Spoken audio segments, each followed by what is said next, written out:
I've been hearing a lot of chatter lately about the housing market and people wondering or speculating that there's a housing bubble on the horizon.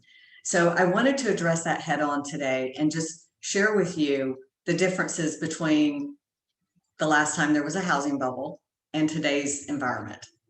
Back then, there was 3.8 million houses listed for sale, and today we have less than a million. Not only that, we have 14 million more people looking to get in a home than we did back then. So there's a big disconnect between supply and demand. The other thing that people are wondering is with the homes appreciating as quickly as they are and interest rates rising, that this must be a terrible time to buy a house. So I wanted to meet that head on as well. I don't believe it's a terrible time to buy a house. I believe it's still a good time to buy a house. Homes will continue to appreciate. So a home today at 400,000 is going to be a higher price a year from now and 2 years from now.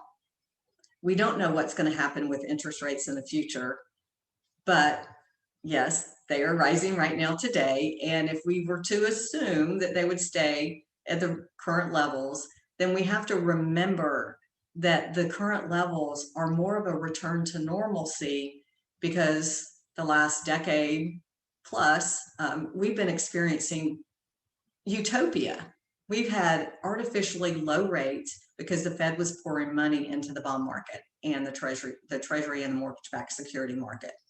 So they've been propping up the markets. Now they're stopping that, and now the markets will return to normal.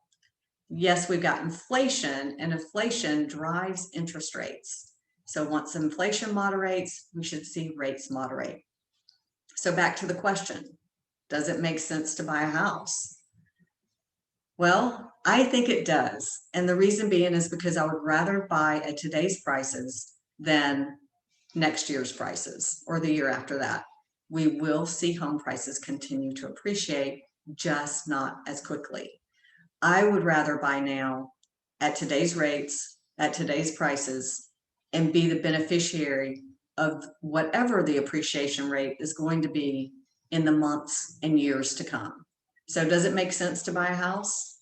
It's a personal decision. I think it does.